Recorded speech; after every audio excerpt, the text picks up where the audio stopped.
इस ट्रांसमिशन में हम क्या करेंगे पूरे रमज़ान, और हम क्या सीखेंगे। हम इस माह रमज़ान में, इस ट्रांसमिशन में आपको कोई मालूमात नहीं देंगे, बल्कि इस बार, इस दफ़ा हमने एक तरतीब और एक तरीका आप लोगों के लिए तजवीज़ किया है कि हम हर रोज़ आपके लिए इसमें सिर्फ़ और सिर्फ सिलसिले के अमलियात, सिलसिले की तालीमात, सिलसिले के ज़िक्र व अस्कार, सिलसिले के वो अशगाल जो पीरान उज़्ज़ाम अपने मुरीदों को तालीम करते हैं, हम स्टेप बाय स्टेप हर उन अमलियात की आपको तालीम देंगे, उनके तरीक़ेकार समझाएंगे और उस अमल के नक्श की तरतीब बताएंगे। वो नक्श किस तरह लिखा जाएगा वो समझाएंगे, और उस नक्श की ज़कात किस तरह अदा की जाएगी वो बताएंगे। और ये पूरे रमज़ान चलेगा और हर दिन एक नया अमल होगा सिलसिले की इजाज़त के साथ। मतलब आपको बताया जाएगा कि मिसाल के तौर पर आज हम सूरह फातिहा का अमल आपको तालीम करेंगे, और सूरह फातिहा की इजाज़त हमारे किस खानवादे से हम तक पहुँची, किन किन बुज़ुर्गों से होती हुई हम तक आई, उसकी तरतीब बताएंगे, उस अमल का तरीका बताएंगे, उस अमल के तरीके बताने के बाद उसकी ज़कात का तरीका बताएंगे, फिर उस अमल के नक्श और उसके तावीज़ात के बारे में बताएंगे कि हम उसको किस तरह इस्तेमाल कर सकते हैं। यूँ तो माह रमज़ान में हर कोई अपने अपने नेटवर्क पे ट्रांसमिशन कर रहा है, तो तमाम लोगों की ट्रांसमिशन यकीनन रमज़ान की बरकतें हैं, रमज़ान के फ़ज़ाइल हैं और बहुत कुछ, लेकिन हमारी इस ट्रांसमिशन में आप सीखेंगे सिर्फ़ और सिर्फ सिलसिले के अमलियात, रूहानियत का सफ़र, सलूक का सफ़र, और सलूक के अंदर किन किन अमाल कब कैसे और किस तरह करवाए जाते हैं, उसकी मंजिलों के बारे में भी हम इंशाअल्लाह ताला माह रमज़ान में सीखेंगे और बताएंगे। और यहाँ तक कि अगर कोई शख्स मेरे साथ पहली ट्रांसमिशन से चलता है और 30 ट्रांसमिशन के साथ कदम ब कदम मेरे साथ चलता है, तो यकीनन वो एक कामिल इंसान बनकर निकलता है। क्यों? क्योंकि अब तमाम अमल आप एक साथ नहीं कर सकते, लेकिन इस दफ़ा आपको मेरे साथ अपनी एक बयाज बनानी होगी जिसका नाम आप रखेंगे बयाज शाज़िलिया। हमारी एक ऐसी निस्बत कि जिनका फैज़ हमारे पीरो मुर्शिद के, हमारे बुज़ुर्गों के सीनों से फूटा और उसकी रोशनियाँ हमारे सीनों में जब्ज़ हुई और फिर यही रोशनियाँ आप लोगों में तकसीम होंगी।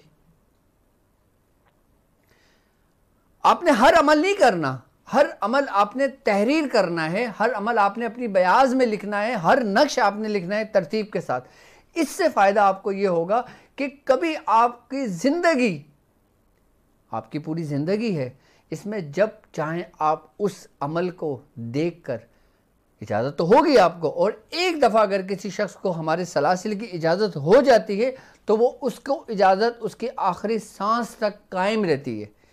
इसीलिए कहते हैं बुजुर्गान दीन के इजाज़त का लेना तुम्हारे लिए इंतहाई ज़रूरी है। एक दफ़ा अगर तुम्हें तुम्हारे बुज़ुर्गों से इजाज़त मिल गई तो फिर वो इजाज़त तुम अपनी औलादों में भी तालीम कर सकते हो, अपनी औलादों में भी मुंतकिल कर सकते हो, उस वक्त कि जब जिस अमल की आपने इजाज़त ली हो आप वो अमल कर लें मुकम्मल।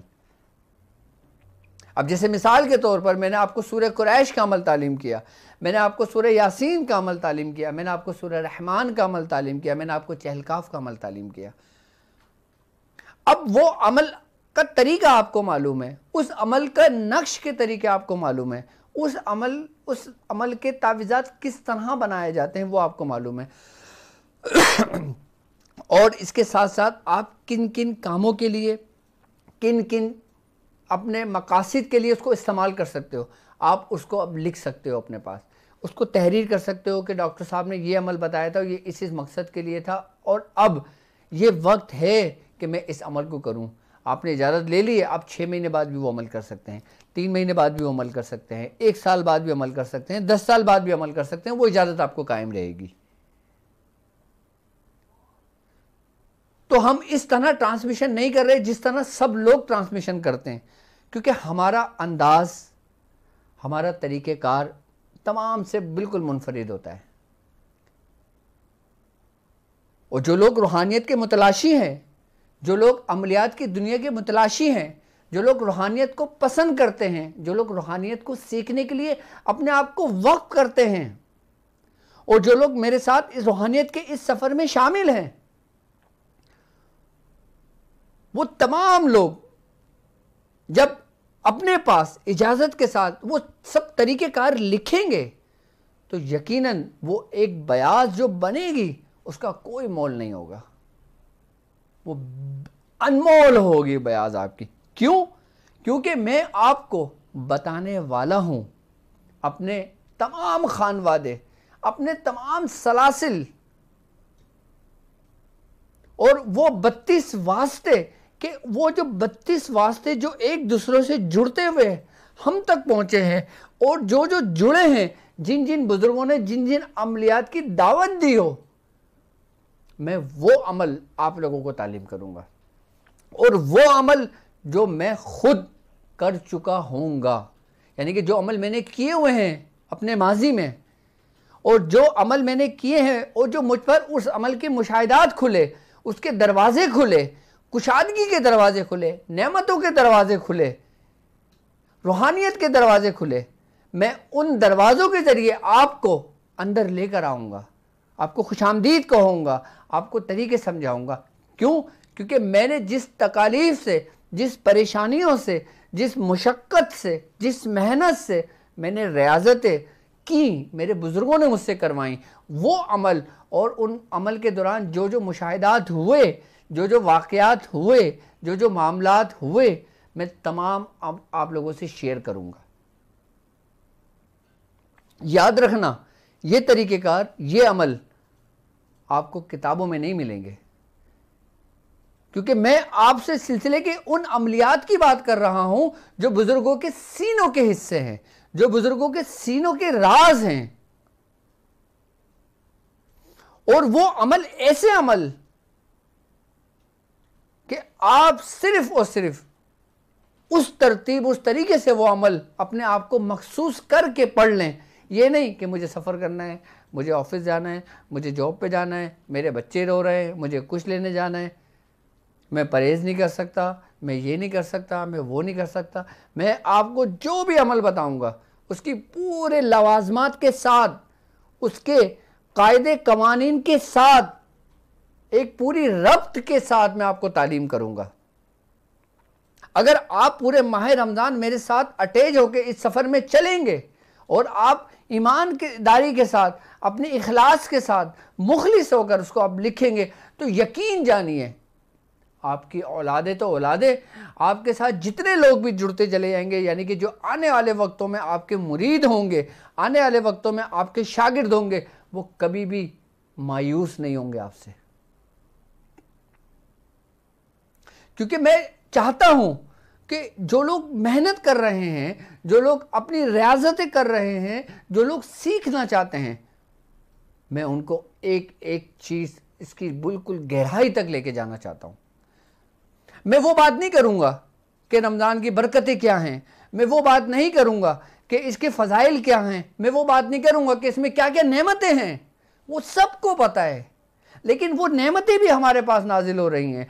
हमारे बुजुर्गान दीन फरमाते हैं कि माह रमज़ान वो महीना है कि जिसमें नेमतें आसमानों से इस तरह रुए ज़मीन पर बरसती हैं कि जैसे मीना बरसता है। उन नेमतें जो बरस रही हैं, आपको क्या फ़ायदा हुआ?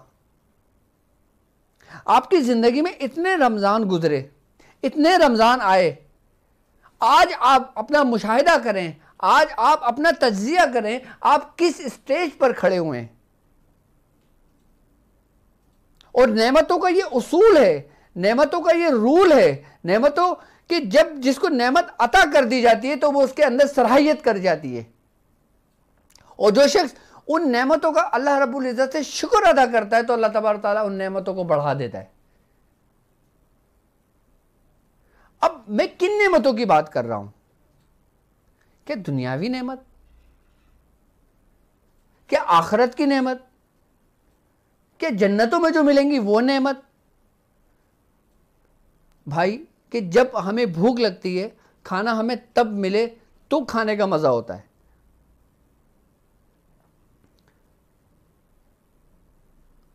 अब जिन नेमतें हमें मिल रही हैं वो नेमतें क्या हैं, वो बरकतें क्या हैं? अब हम आते हैं थोड़ा सा रमज़ान की तरफ। ये तो मैंने आपको वो कुछ बताया कि जो कुछ हम पूरे रमज़ान में करेंगे। इसके साथ साथ मैं आपको कुछ और भी मज़ीद बताता चलूं कि हम पूरे माह रमज़ान क्या करने वाले हैं और क्या करेंगे, किस तरह करेंगे, क्योंकि मैं चाहता हूं कि आप लोगों को मेरे दिल के हाल का पता होना चाहिए।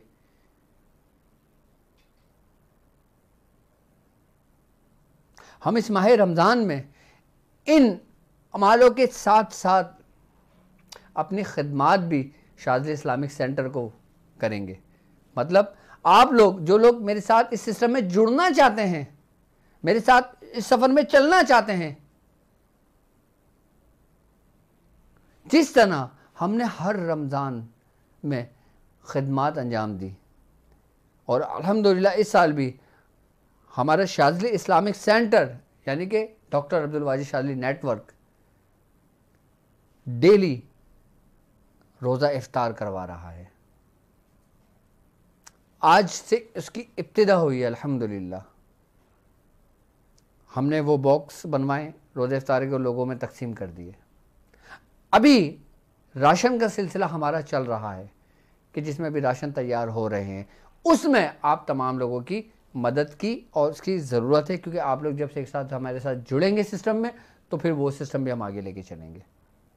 इसके साथ आपके लिए बहुत कुछ होगा रमज़ान में। अब हम बात करते हैं असल रमज़ान, जिस तरह मैंने शाबान के महीने के बारे में आपको बताया था। अब मैं रमज़ान के बारे में आपको थोड़ा सा बताता हूँ कि रमज़ान जो लफ्ज़ है ये बेसिकली निकला है रमज़ून से। लफ्ज़ रमज़ून, इसके मायने क्या हैं? देखो, एक बात याद रखना, जब कोई चीज़ सीखो, जब जो कोई चीज़ जानो, जो कोई चीज़ उसकी बरकतें देखो तो उसकी बुनियाद को समझो पहले, तो आपको आगे का सफ़र आसान हो जाता है समझने के लिए। रमज़ान जो लफ्ज़ है ये रमज़ून से निकला है। इसके मायने गर्मी के जलना, यानी गर्मी से जलना। अच्छा, पहले ऐसा होता था कि अगर हम कदीम ज़माने का सफ़र करते तो लोग जब पिछले माहों के जो महीने नाम रखा करते थे तो वो मौसमों के हिसाब से रखा करते थे कि जैसे किसी में सर्दी का मौसम आ गया तो फ़ला नाम रख दिया, मौसम आ गया तो फ़ला नाम रख दिया। लेकिन इत्तेफाक से जब माह रमज़ान का नाम रखा गया था तो उस वक्त गर्मी की शिद्दत थी। अब कुरान क्या कह रहा है रमज़ान के बारे में? अल्लाह तबारक ताला कुरान में सूरह बकरा में फरमा रहा है कि ए ईमान वालों, तुम पर रोज़े फ़र्ज किए गए हैं कि जिस तरह तुमसे अगले लोगों पर फ़र्ज किए थे, ताकि तुम्हें परहेज़गारी मिले। अच्छा, मतलब परहेज़गारी मिले ताकि तुम मुत्तकी और परहेज़गार हो जाओ।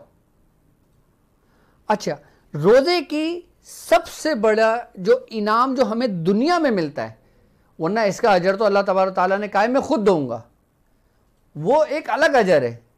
अभी वो अजर जो ज़ाहिरी अजर है, जो इस दुनिया में ही हमें मिलना है, आखिरत में तो मिलना ही मिलना है, मरने के बाद तो मिलना ही मिलना है। दुनिया में जो अजर मिलेगा उसको जो जागती आंखों से जो देखेगा, वो उसका सबसे पहला अजर ये होगा कि अल्लाह तबारक ताला उसे हिदायत नसीब करेगा, जो सबसे बड़ी नेमत है। क्यों? क्योंकि कुरान कह रहा है कि ताकि तुम मुत्तकी और परहेज़गार बन जाओ, तुम्हें परहेज़गारी मिले। अब कुरान में क्या कह रहा है अल्लाह तबारक ताला के हुदल लिल मुत्तकीनल लज़ीना, के हिदायत है मुत्तकियों के लिए। यानी कि जो शख्स रोज़दार होता है, जो रोज़ा रखता है, उसको अल्लाह तबारक ताला सबसे पहली नेमत जो अता करता है ना, वो है हिदायत की। अल्लाह तबारक ताला उसे हिदायत दे देता है। यानी कि वो मुत्तकी बन जाता है। और रोज़े की हालत एक ऐसी हालत है कि जिसमें हमें ये लगता है कि अल्लाह देख रहा है, जबकि हमारा ईमान तो ये है कि अल्लाह तबारक व तआला देख रहा है, लेकिन रोज़े की हालत ऐसी होती है कि हमें, बल्कि हमारे दिमाग को भी, हमारे दिल को भी, हमारे जिस्म को भी, हमारी आँखों को भी, हमारे हवासे खमसा को भी ये यकीन होता है कि अल्लाह देख रहा है। कैसे? अब जब हम रोज़े से होते हैं, अगर कोई पानी सामने होता है, हम नहीं पीते, हम कोई बुराई का काम नहीं करते, हम कोई बेहयाई का काम नहीं करते, हम कोई गलत बात कोई मुंह से नहीं निकालते। अगर कोई चीज़ हमारी नज़रों के सामने से बेहयाई से गुजर जाती है, हम फ़ौरन पलक झपक लेते हैं, हम निगाहें नीची कर लेते हैं, और ये आम दिन में नहीं होता, जबकि आम दिन में भी तो अल्लाह देख रहा है। हमें इस वक्त एहसास क्यों होता है? क्यों? क्योंकि इस माह रमज़ान में उन नेमतों की नुज़ूल की वजह से कि जो आसमान से मीना की सूरत में बरसती है। अब लोग बोलते हैं कि भाई जी माह रमज़ान के ख़ास अमल, माह रमज़ान में ये अमल कर लो, माह रमज़ान में वो अमल कर लो, माह रमज़ान में ये कर लो, इसकी इतनी बरकतें हैं, इसकी इतनी फजीलतें हैं। अब असल में अगर देखा जाए तो माह रमज़ान जो ना, ये समझ लो कि आपके लिए, अगर मैं सादा लफ्ज़ों में समझाऊँ तो आपके लिए अजर का महीना है, यानी कि आपके लिए एक तरीके से देखा जाए उन नेमतों को पाने का महीना है, मेहनत करने का नहीं। मेहनत, बुजुर्गान दीन फरमाते हैं कि इंसान मेहनत रजब में करता है। इसकी मिसाल बुजुर्गान दीन ऐसे फरमाते हैं कि जैसे एक इंसान ज़रे ज़मीन लेता है, उसके ऊपर मेहनत करता है, उसके ऊपर काश्तकारी करता है, उसमें से फसल उगाता है, फिर शाबान का जो महीना आता है ना, उसमें सब्ज़ा उगता है। और जब रमज़ान का महीना तो फल खाने का महीना है सर। रमज़ान का महीना तो आपको बरकतें समेटने का महीना है कि इंसान सारा साल मेहनत करे और रमज़ान में समेटे अपने पास बरकतों को। हाँ, ये ज़रूर है कि बुजुर्गान दिन इन महीनों के बारे में फरमाते हैं कि ये वो महीने हैं कि इसमें अगर कोई अमल कर लिया जाए, अगर इसमें कोई रियाजत कर ली जाए रोज़े की हालत में या रोज़े के बाद, तो उसकी तासीर ये होती है कि आम दिन में इंसान 40 दिन का अमल करता है और माह रमज़ान में एक दिन का अमल उस 40 दिन के अमल से सबकत ले जाता है। क्यों? क्योंकि माह रमज़ान में जहन्नम के दरवाजे बंद कर दिए जाते हैं। जो तुम्हारा सबसे बड़ा दुश्मन है वो कैद कर दिया जाता है। जो तुम्हारे अपने अंदर मौजूद है, जो तुम्हें तुम्हारे दुश्मन की कमी को महसूस नहीं होने देता, तुम्हें बढ़ने ही नहीं देता आगे, वो है तुम्हारा नफ्स। क्या तुमने माह रजब में, क्या तुमने रमज़ान के अलावा जो ज़िंदगी गुजारी है, तज़किया नफ्स किया है?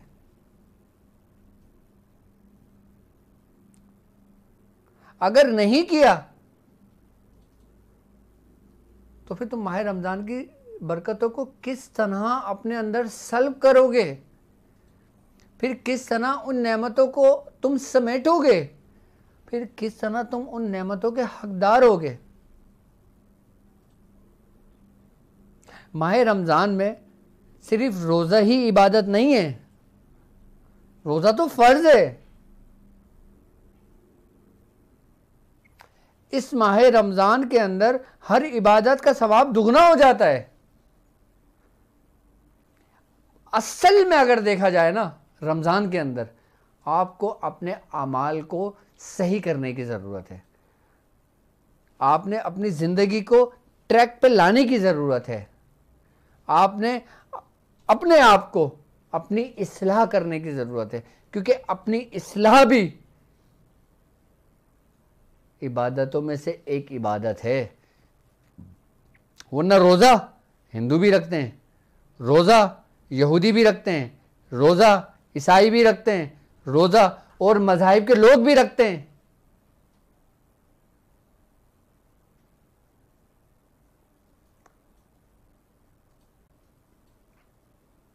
लेकिन हमें इसका अजर कब मिलता है? कि जब हम खुद की इस्लाह करते हैं। खुद की इस्लाह कैसे?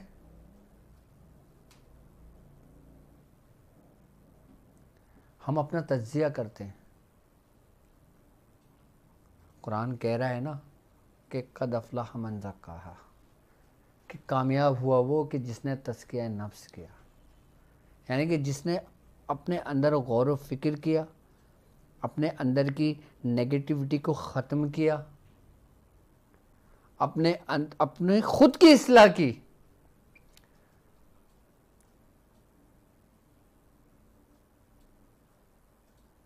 अच्छा, एक बात याद रखना आप लोग कि जब तक आप खुद अपने लिए नहीं करते ना, तुम्हारा रब भी तुम्हारे लिए नहीं करता।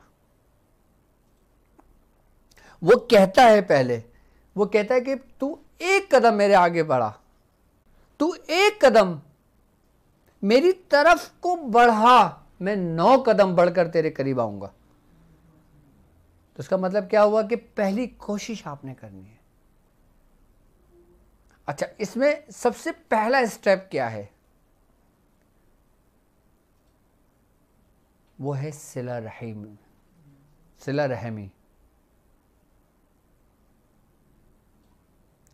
यानी कि तुम अहले ज़मीन पर रहम करो, रब तुम पर रहम करेगा।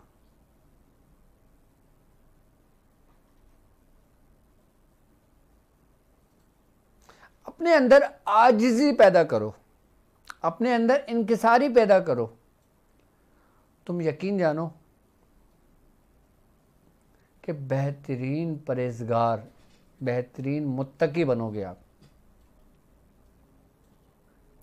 क्या फ़ायदा ऐसा रोज़ा रखने का कि तुम्हारा इखलाक दूसरों के साथ अच्छा ना हो? क्या फ़ायदा ऐसा रोज़ा रखने का कि तुम्हारा इखलाक तुम्हारे बीवी बच्चों के साथ अच्छा ना हो? क्या फ़ायदा ऐसा रोज़ा रखने का कि तुम्हारा इखलाक तुम्हारे साथ काम करने वालों के साथ अच्छा ना हो?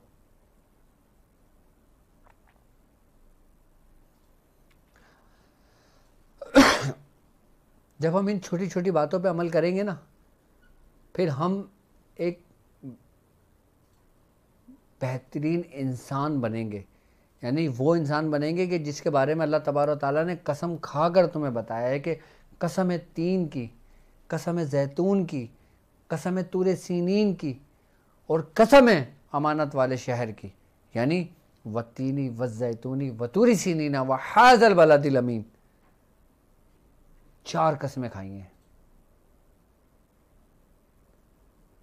और ये 4 कसमें अल्लाह तबारक ताला खा के कह रहा है कि लक़द खलक़नल इंसान फ़ी अहसनि तक़वीम, कि हमने इंसान को बेहतर, बहुत खूब और एहसन तरीके से बनाया।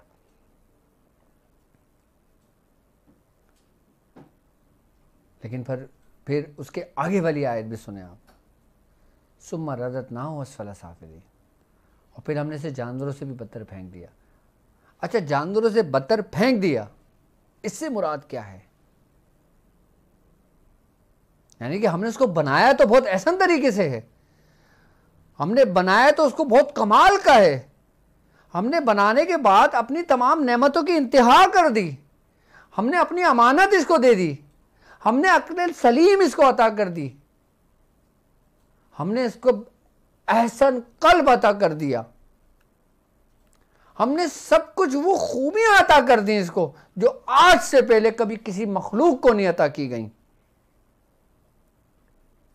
लेकिन फिर इसको जानवरों से बदतर क्यों फेंक दिया? वो उसके अपने आमाल की वजह से। आ गई वही बात कि हमें अपने अमाल को दुरुस्त करने की जरूरत है। हम इबादतें तो खूब करते हैं, हम नमाजें तो खूब पढ़ते हैं, हम रोज़े भी खूब पाबंदी के साथ रखते हैं, हम तराबियाँ भी पढ़ते हैं, हम सब कुछ पढ़ते हैं, लेकिन हमारे अपने अमाल जो हम करते हैं वो क्या है? अगर आपके अमाल सही हो तो आपकी इबादत सही होगी, अगर आपके अमाल सही नहीं हुए तो आपकी इबादत भी सही नहीं होगी। फिर तुम उसी ज़मरे में आओगे कि बड़ी खराबी है उन नमाज पढ़ने वालों की जो अपने नमाजों से गाफिल हैं। तो हमने इबादत पे जोर देना चाहिए या हमने अपने अमाल पे जोर देना चाहिए? हम इबादतों पे तो जोर देते हैं रमजान में, रजब में, शबान में, लेकिन हम अपने अमाल पे जोर नहीं देते। अब ये अमाल हैं क्या? अमाल बेसिकली अमल का नाम है, अमल से अमाल है, यानी कि तुम्हारी वो अमल नहीं जो इबादत की तरफ है, बल्कि वो अमल जो तुम्हारी तर्ज जिंदगी की तरफ है। अब तुम्हारी तर्ज जिंदगी क्या है, तुम किस तरह अपनी जिंदगी को बसर कर रहे हो, वो चीज मायने रखती है, क्योंकि वो डिपेंड करती है तुम्हारी तमाम इबादतों की कबूलियत पर। तुम्हारी तर्ज हयात, तुम्हारी तर्ज जिंदगी, तुम्हारी जिंदगी गुजारने के तरीके, यानी कि अल्लाह रब्बुल इज्जत तुम्हारी इबादतों को नहीं देखता, तुम्हारे उन तरीकों को देखता है कि जो तुम अपनी जिंदगी बसर करते हो, यानी कि तुम्हारा किसके साथ इखलाक क्या है, तुम्हारा बीवी के साथ इखलाक क्या है, तुम्हारा दोस्तों के साथ इखलाक क्या है, तुम्हारा मुरीदों के साथ इखलाक क्या है, और तुम्हारे साथ चलने वाले लोगों का इखलाक क्या है। और यकीन जानिए, इस तर्ज जिंदगी, तर्ज हयात की अगर मैं बात करूं तो अल्लाह तबारक तआला कुरान में कहता है कि ए नबी, तुम लोगों के लिए नर्म मिजाज वाक़े हुए हो। अगर तुम सख्त दिल होते तो ये लोग तुम्हारे इर्द गिर्द से छट जाते। अब अगर तर्ज जिंदगी की अगर बात करते हैं तो उस तर्ज जिंदगी के अंदर आपका कारोबार आ जाता है, आपकी नौकरी आ जाती है, आप किस तरह पैसा कमाते हो वो आ जाता है, आप किस तरह अपने बच्चों की तरबियत करते हो वो आ जाता है, आपका हुस्न इखलाक आपके रिश्तेदारों के साथ क्या है, आपका हुस्न इखलाक आपके पड़ोसियों के साथ क्या है, आपके महल्ले वालों के साथ क्या है, अपने दोस्त अहबाब के साथ क्या है। अगर ये तमाम चीज़ें यकसा हैं, एक जैसी हैं, तो यकीन जानो आप कामिल हो। फिर आप सिर्फ 5 वक्त की नमाज पढ़ो, रोज़ा रखो, तुम्हारे लिए किसी अमल की ज़रूरत नहीं है अगर तुम ऐसा करते हो तो।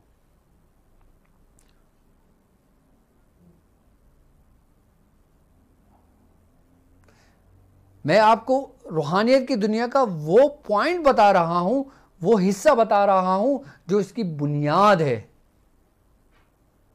क्या? तर्ज जिंदगी, यानी कि जिंदगी गुजारने के तरीके। आपकी जिंदगी किस तरह गुजरी वो छोड़ दें, वो माजी था। हर वली का एक माजी होता है और हर गुनाहगार का एक मुस्तकबिल।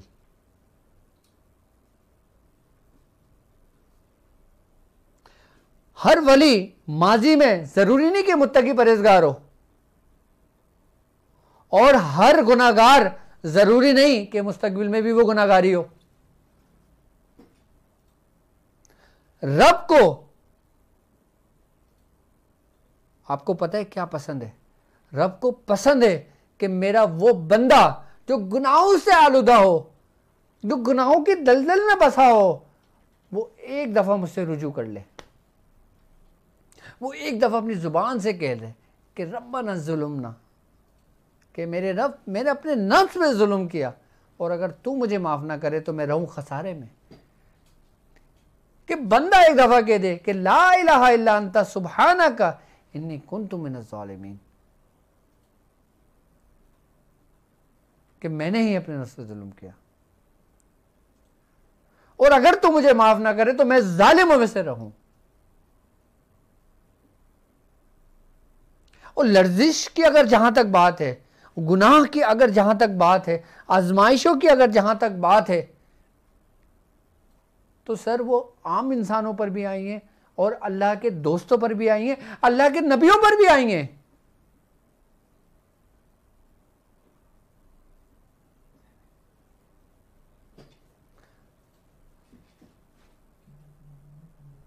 अब आप में अगर तर्ज जिंदगी की अगर मैं बात करता हूं तो आप यूरोप में उठाए हुए उन यहूदियों को देख लें, उन ईसाइयों को देख लें, आप यूके में, लंदन में, बर्मिंघम में रहने वाले लोगों को, उन लोगों को देखें जो वहां के नेशनैलिटी हैं, उनके पास ईमान नहीं है लेकिन उनके पास तर्ज जिंदगी है।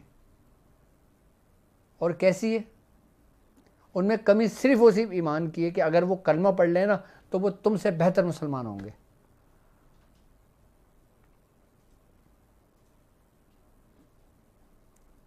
तर्ज ज़िंदगी के साथ साथ वो तरीक जो हमारे नबी का है,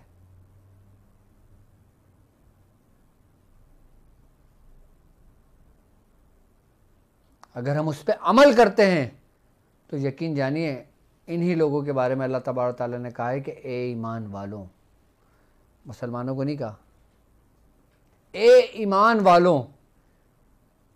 ईमान वाला कौन है? कि जिसकी तर्ज ज़िंदगी अच्छी है, कि जो हुजूर करीम सल्लल्लाहु अलैहि वसल्लम की तरीके पर चलता है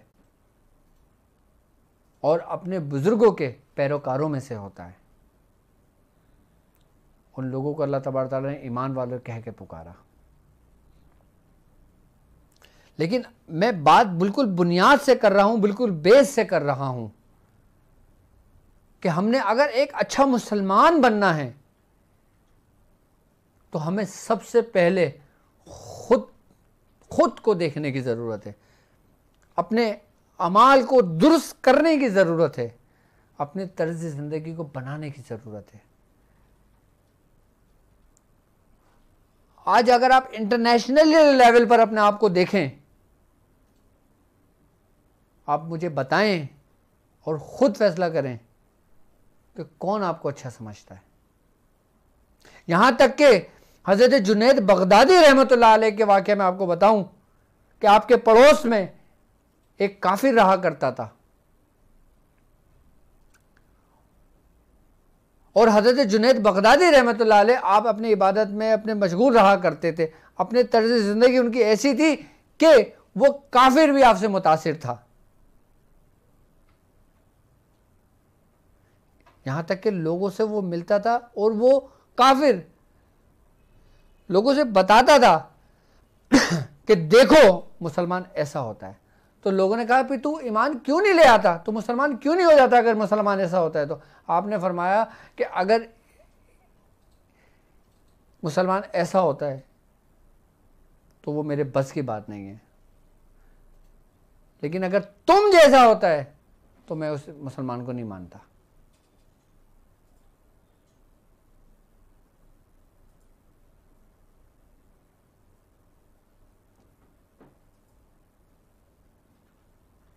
ये हर दौर में रहा है, लेकिन एक अच्छी और एक ख़ास बात ये ज़रूर है कि हर मुसलमान उस नबी का कलमा पढ़ता है कि जिसके एवज़ वो बख्शा जाएगा। क्योंकि मुसलमान के दिल में कुछ भी हो, जितनी दुनिया की मोहब्बत हो, जितनी दुनिया की लज्जतें हों, जितनी वो दुनिया के पीछे पड़ जाए, लेकिन उसके दिल में हुजूर की मोहब्बत ज़रूर होगी। एक दिन उसका ज़मीर ज़रूर जागेगा, फिर वो अपने बुजुर्गों के रास्ते पे ज़रूर आएगा।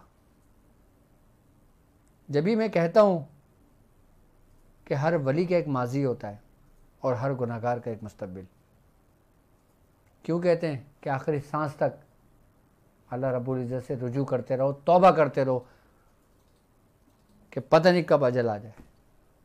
अच्छा, इस ट्रांसमिशन में इंशाअल्लाह ताला अभी तो वक्त बहुत तेज़ी से गुज़र रहा है, लेकिन कल से मैं एक अमल आपको तालीम करूँगा, उस अमल के तरीके बताऊँगा, उस नक्श के तरीके बताऊँगा और फिर अपना इसके सारे तरीक़ेकार समझाऊँगा और फिर आपको मज़ीद इसकी रहनुमाई करूँगा। अच्छा, इस